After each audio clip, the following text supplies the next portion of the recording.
Good morning. स्वागत है आपका सामाजिक विज्ञान ऑनलाइन क्लासेज में। आज हम पढ़ रहे हैं पाठ्य पुस्तक सामाजिक और राजनीतिक जीवन का चैप्टर नंबर 5 न्यायपालिका। आज अपना टॉपिक चल विधि व्यवस्था की विभिन्न शाखाएं कौन सी है। बेटा, विधि व्यवस्था का अर्थ क्या होगा? कानून व्यवस्था। कानून व्यवस्था के बारे में जानेंगे कि उसकी कौन कौन सी शाखाएं हैं, दीवानी, फौजदारी, उन सब के बारे में आज अपन अध्ययन करेंगे। दहेज हत्या का ये मामला, दहेज हत्या का मामला जो अपन ने पढ़ा था, सुधा का, जिसको उसके ससुराल वालों ने दहेज के लिए मार डाला था, समाज के विरुद्ध अपराध यानी एक सामाजिक अपराध की श्रेणी में आता है। समाज के लिए अपराध है किसी स्त्री को दहेज के लिए मारना। ये आपराधिक फौजदारी कानून का उल्लंघन है, यानी इससे कौन सा कानून टूटा है? फौजदारी कानून। अब बेटा आपके मन में प्रश्न ये होगा कि फौजदारी कानून क्या होता है, किसे कहेंगे फौजदारी कानून? तो बेटा जो फौजदारी कानून है इसका अर्थ ये होता है कि कोई ऐसा व्यवहार या क्रिया जिसे कानून में अपराध माना गया है, कोई भी ऐसा व्यवहार या क्रिया जिसे कानून में अपराध माना गया है, जैसे कि लिए चोरी करना, दहेज के लिए औरत को तंग करना या उसकी हत्या करना, डकैती करना, किसी का मर्डर करना, तो ये सब कौन सी कानून का उल्लंघन है? फौजदारी कानून का। तो फौजदारी कानून किसे कहेंगे बेटा? ऐसे व्यवहार या क्रियाएं जिन्हें कानून में अपराध माना गया है, चोरी, डकैती, दहेज के लिए हत्या या किसी की भी हत्या करना, ये सब फौजदारी कानून माने जाते हैं। तो जो सुधा का मामला था बेटा, कौन से कानून का उल्लंघन था? कौन सा उल्लंघन यानी तोड़ना? कौन सा कानून तोड़ा गया? फौजदारी कानून तोड़ा गया। फौजदारी कानून के अलावा हमारी विधि व्यवस्था, विधि का अर्थ होता है कानून, विधि व्यवस्था, दीवानी कानून। दीवानी कानून किसे कहेंगे? इसका संबंध व्यक्ति विशेष के अधिकारों के उल्लंघन से होता है। अगर किसी दूसरे के द्वारा किसी व्यक्ति विशेष के कानूनों का उल्लंघन किया जा रहा है तो उसे हम दीवानी कानून कहेंगे। जैसे कि किराएदार और मकान मालिक में कभी आपने झगड़ा देखा होगा, तलाक संबंधी मामले, किसी चीज़ की बिक्री से संबंधित मामले, भूमि से संबंधित मामले, जमीन संबंधित मामले, ये सब किस में आते हैं? दीवानी कानून में। तो दीवानी कानून को और किस नाम से जाना जाता है? Civil law. लॉ यानी कानून होता है, से संबंधित मामलों को भी देखती है। तो हमारी जो विधि व्यवस्था है इसमें कौन कौन से मामले देखे जाते हैं? फौजदारी कानून और दीवानी कानून। दीवानी कानून को अन्य किस नाम से जाना जाता है? Civil law. फौजदारी और दीवानी कानून के बीच फर्क यानी अंतर को समझने के लिए नीचे दी गई तालिका को अपन देखते हैं। बेटा एक तालिका के माध्यम से हम इन दोनों में अंतर समझते हैं, डिफरेंस समझते हैं कि इन दोनों में क्या अंतर है। तो बेटा सबसे पहले अपन देखते हैं फौजदारी कानून का अर्थ। ये ऐसे व्यवहार या क्रियाओं से संबंधित है, यानी कोई भी ऐसा व्यवहार या क्रिया जिसे कानून में अपराध माना गया है। जिस चीज़ को कानून अपराध मानता है तो उसको अपन क्या कहेंगे? फौजदारी कानून। तो ऐसे सारे मामले किस में आ जाते हैं? फौजदारी कानून में। एग्जाम्पल के तौर पर जैसे कि चोरी करना, दहेज के लिए औरत को तंग करना, हत्या करना, तो ये सब फौजदारी कानून में आते हैं क्योंकि हमारा कानून, हमारा संविधान इसे अपराध मानता है। अब हम दीवानी कानून का अर्थ देखते हैं। इसका संबंध व्यक्ति विशेष की अधिकारों की उल्लंघन या अवहेलना से होता है। जैसे कोई व्यक्ति विशेष है, कोई भी व्यक्ति हो समाज में, उसके अगर अधिकारों का उल्लंघन हो रहा है, उसके अधिकार कोई तोड़ने की कोशिश कर रहा है या अवहेलना कर रहा है उसके अधिकारों की, तो वो कौन सा मामला माना जाएगा? दीवानी मामला। जैसे कि लिए जमीन की बिक्री से संबंधित कोई मामला है, जमीन से संबंधित जो विवाद होंगे वो दीवानी मामले में माने जाते हैं। किसी वस्तु की खरीदारी से संबंधित विवाद भी दीवानी कानून माने जाते हैं। किराए से संबंधित, जैसे मकान मालिक और किराएदार के मध्य किराए से संबंधित विवाद, तलाक से संबंधित विवाद, ये सब संबंधित, ये सारे विवाद किससे में आते हैं? दीवानी कानून में बेटा आते हैं।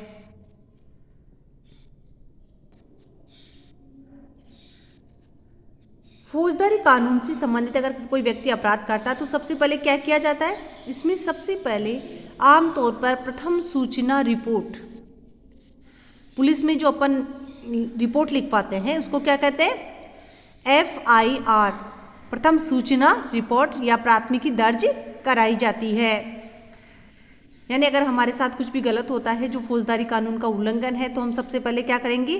प्रथम सूचना रिपोर्ट प्राथमिकी दर्ज करवाएंगे पुलिस में, जिसको FIR कहा जाता है। FIR का पूरा नाम अगर पूछा जाता है तो अपन क्या लिखेंगे? प्रथम सूचना रिपोर्ट। इसके बाद पुलिस अपराध की जांच करती है। पुलिस देखती अपराध की जांच करना शुरू कर देती है और अदालत में केस फाइल करती है। केस अदालत में पहुंच जाता है। फिर अगर व्यक्ति दोषी पाया जाता है, दोषी यानी वह अपराधी है, तो उसे जेल भेजा जा सकता है और उस पर जुर्माना यानी पैसे भी वसूल किए जा सकते हैं। तो फौजदारी कानून का उल्लंघन करने वाले के खिलाफ सबसे पहले FIR दर्ज करवाई जाती है, प्रथम सूचना रिपोर्ट। पुलिस अपराध की जांच करती है, अदालत में केस फाइल पहुंचती है। व्यक्ति के दोषी पाए जाने पर उसे जेल भेजा जा सकता है, उस पर जुर्माना भी किया जा सकता है।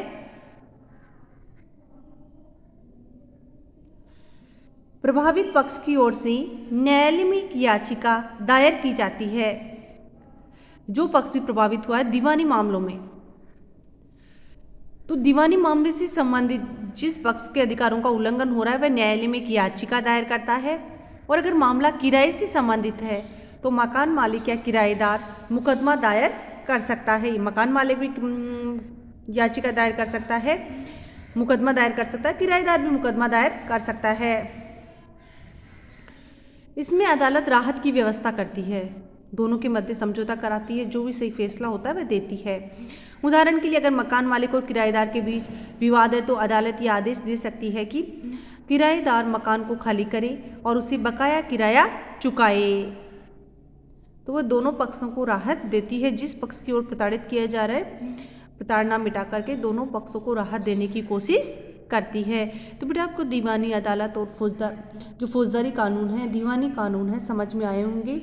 इनमें कैसे केस चलते हैं वो भी आप समझ गए होंगे। इससे आगे अपन बढ़ते हैं। अब बेटा अपन समझ एग्जाम के तौर पर हमसे पूछा जा रहा है कि यहाँ पर कुछ उल्लंघन तोड़ने का विवरण दिया गया है, कानून तोड़ने का, तो हमें बताना कि कौन सी कानून का उल्लंघन यहाँ पर हो रहा है। कुछ लड़के स्कूल जाते वक्त लड़कियों को हर रोज परेशान करते हैं। लड़कियां स्कूल जाती हैं, उसी समय लड़के वहाँ खड़े होते हैं और लड़कियों को परेशान करते हैं।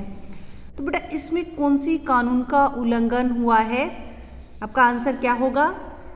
बेटा आपका आंसर होना चाहिए फौजदारी कानून,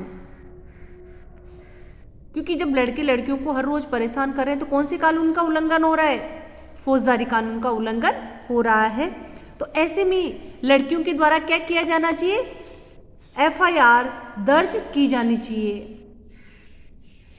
FIR प्रथम सूचना रिपोर्ट अपन दर्ज कर सकते हैं, तो लड़कों के खिलाफ पुलिस तुरंत तत्काल कोई कदम उठा सकती है। अब दूसरा एग्जाम्पल है, किराएदार को मकान खाली करने के लिए मजबूर किया जा रहा है। वह मकान मालिक के खिलाफ अदालत में मुकदमा दायर कर देता है। कोई किराएदार है, मकान मालिक उसे बार बार परेशान कर रहा है, तो वह मकान मालिक के खिलाफ अदालत में मुकदमा दायर करता है। तो कौन से कानून की शाखा इसमें लगेगी बेटा? भूमि मकान से संबंधित है, किराए से संबंधित है, तो दीवानी कानून की शाखा इसमें लगेगी। दीवानी कानून का इसमें उल्लंघन हो रहा है। और इसमें क्या होगा? प्रभावित पक्ष की ओर से अदालत या न्यायालय में याचिका दायर की जा सकती है। जो किराएदार है मकान मालिक के खिलाफ याचिका दायर कर सकता है।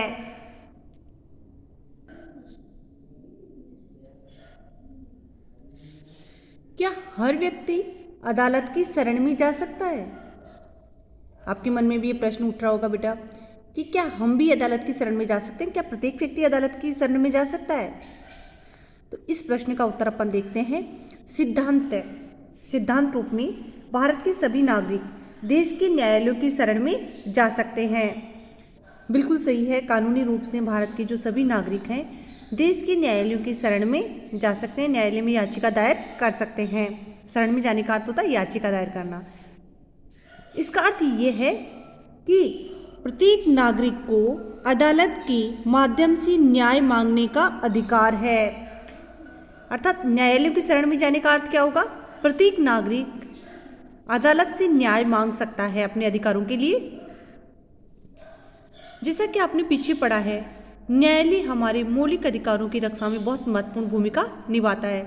न्यायपालिका के जो कार्य थे, शक्तियाँ थी, उसमें हमने पढ़ा था कि जो न्यायालय है हमारे मौलिक अधिकारों की रक्षा करता है। हमारे अधिकारों का हनन होने पर अपन याचिका न्यायालय में लगा सकते हैं। अगर किसी नागरिक को ऐसा लगता है कि उसके मौलिक अधिकारों का उल्लंघन हो रहा है तो वह न्याय के लिए अदालत में जा सकता है। बेटा, अगर किसी नागरिक को ऐसा लगे कि उसके मौलिक अधिकारों का उल्लंघन हो रहा है, उसके मौलिक अधिकार किसी और की वजह से भंग हो रहे हैं, तो वह न्याय के लिए अदालत में जा सकता है। अदालत की सेवाएं सभी के लिए उपलब्ध है, लेकिन वास्तव में गरीबों के लिए अदालत में जाना काफ़ी मुश्किल साबित होता है, जो गरीब लोग होते हैं।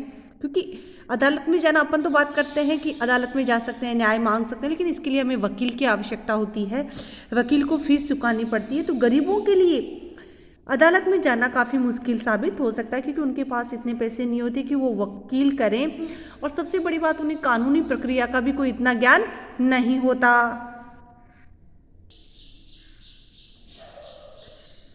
कानूनी प्रक्रिया में न केवल काफ़ी पैसा और कागजी कार्रवाई की ज़रूरत पड़ती है, बल्कि उसमें समय भी बहुत लगता है। जो कानूनी प्रक्रिया है, अगर अपन कोई केस याचिका दायर कर देते हैं तो पैसे तो लगते ही वकीलों को फीस देने के लिए, साथ ही कागजी कार्रवाई होती है और एक लंबी प्रोसेसिंग चलती है। अगर कोई गरीब आदमी पढ़ना लिखना नहीं जानता और उसका पूरा परिवार दिहाड़ी मजदूरी से चलता है, जैसे कि कोई आसपास कोई गरीब परिवार है, पढ़ा लिखा वहाँ कोई नहीं है, और उसका पूरा परिवार दिहाड़ी मजदूरी, यानी दिन भर में वो जो कमाता है, मजदूरी करता है, उससे चलता है, तो अदालत में जाने और इंसाफ पाने की उम्मीद उसके लिए बहुत मुश्किल होती है, क्योंकि वो 150 रुपये कमा करके दिन भर अपना खर्चा चलाता है डेली का, तो उसके पास एक्स्ट्रा पैसे होते ही नहीं है, सेविंग होती ही नहीं है, तो उसके लिए इंसाफ पाने की उम्मीद बहुत मुश्किल हो सकती है। लेकिन वर्तमान में बेटा इसमें भी परिवर्तन आ चुका है। अगर कोई गरीब आदमी है तो हमारी न्यायिक व्यवस्था में परिवर्तन हो चुका है। जनहित याचिका, अगर आपने नाम सुना होगा, तो उसके माध्यम से उसके लिए भी याचिका दायर की जा सकती है।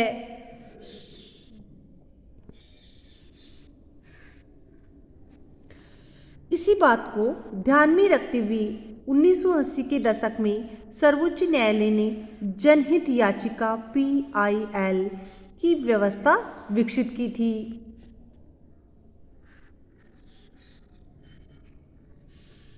इस तरह सर्वोच्च न्यायालय ने न्याय तक ज़्यादा से ज़्यादा लोगों की पहुंच स्थापित करने का प्रयास किया। तो बेटा आप ये सोच रहे होंगे कि जनहित याचिका क्या है? आप जानना चाहेंगे जनहित याचिका क्या है? जनहित याचिका बेटा अपन उसी कहते हैं। मान लीजिए अगर कोई आपके पड़ोसी है, निरक्षर है, साक्षर नहीं है, ज़्यादा पढ़ा लिखा नहीं है, तो उसी ज़्यादा नॉलेज नहीं है कानून के बारे में, उसके साथ कुछ गलत हो रहा है, उसके अधिकारों का कोई उल्लंघन हो रहा है, तो आपके द्वारा या किसी और के द्वारा उसके लिए जो याचिका न्यायालय में दायर की जाती है, तो वह जनहित याचिका कहलाती है। इसको और अधिक अच्छे अर्थ में अगर अपन समझे तो कोई गरीबी या अशिक्षा के कारण न्यायालय नहीं जा सकता, तो ऐसे व्यक्ति के द्वारा ऐसे व्यक्ति के लिए किसी अन्य व्यक्ति या संस्था के द्वारा जो याचिका दायर की जाती है बेटा उसे जनहित याचिका कहते हैं। तो वर्तमान में सर्वोच्च न्यायालय न्याय तक ज़्यादा से ज़्यादा लोगों की पहुंच स्थापित करने का प्रयास किया है। न्यायालय ने किसी भी व्यक्ति या संस्था को ऐसे लोगों की ओर से जनहित याचिका दायर करने का अधिकार दिया है जिनके अधिकारों का उल्लंघन हो रहा है। तो जनहित याचिका क्या हो गई?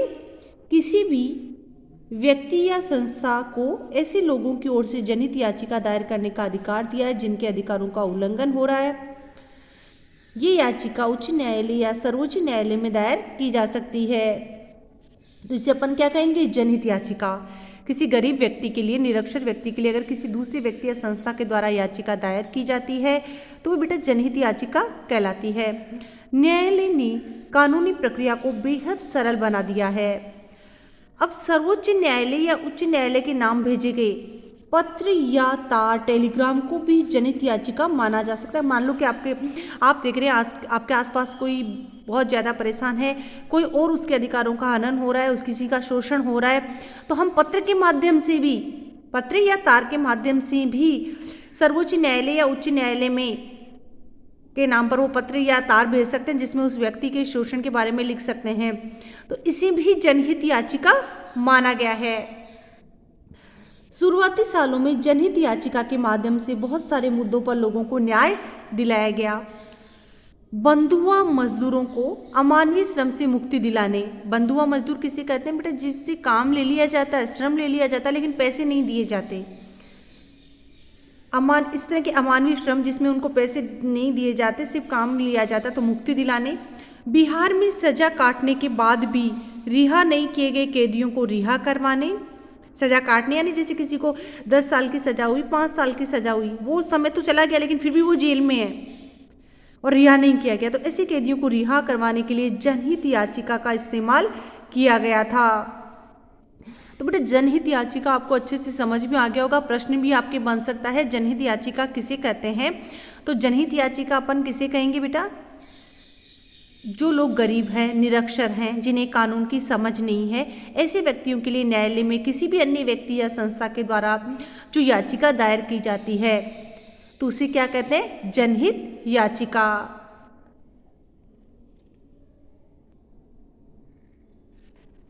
क्या आप जानते हैं बेटा, सरकारी और सरकारी सहायता प्राप्त स्कूलों में बच्चों को दोपहर का जो भोजन मिड डे मील दिया जाता है, इसकी व्यवस्था भी जनहित याचिका के फलस्वरूप ही हुई थी। आपने स्कूलों में देखा होगा, बच्चों को दोपहर का भोजन दिया जाता है, दूध दिया जाता है, तो उसकी शुरुआत भी जनहित याचिका के माध्यम से ही हुई थी। इसके अलावा भी बहुत सारे मामले हैं जो जनहित याचिका से जुड़े हुए हैं, जो अपन पढ़ सकते हैं, अपनी पाठ्यपुस्तक में दिए हुए हैं। सबसे पहला एग्जाम्पल है, वर्ष 2001 में राजस्थान और उड़ीसा में पड़े सूखे की वजह से लाखों लोगों के सामने भोजन का भारी अभाव पैदा हो गया था। जनहित याचिका में ये मामला उठाया गया। सरकारी गोदाम अनाज से भरे पड़े थे और उनमें बहुत सारा गेहूं चूहों की भेंट चढ़ गया था। यानी सरकारी गोदाम में जो गेहूं भरे पड़े थे उन्हें चूहे खा रहे थे, तो ये मामला भी जनहित याचिका के माध्यम से उठाया गया।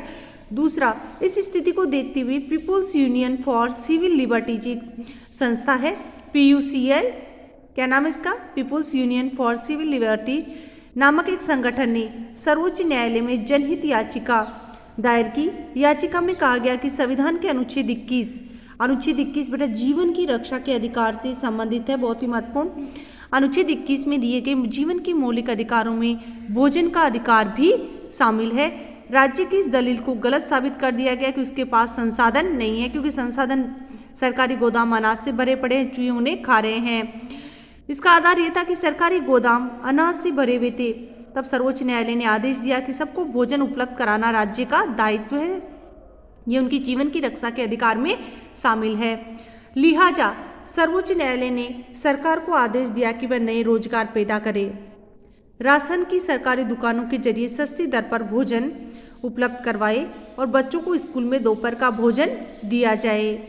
और इसी के साथ मिड डे मील योजना शुरू हुई। न्यायालय ने सरकारी योजनाओं के क्रियान्वयन के बारे में रिपोर्ट करने के लिए 2 खाद्य आयुक्तों को भी नियुक्त किया। तो इस प्रकार जनहित याचिका के माध्यम से, जो जनहित याचिका इसके माध्यम से जो गरीब लोग हैं, गरीबों के बच्चों का पोषण स्तर कम हो रहा है, तो उन्हें खाने, जीवन की रक्षा के अधिकार के अंतर्गत भोजन उपलब्ध करवाया गया।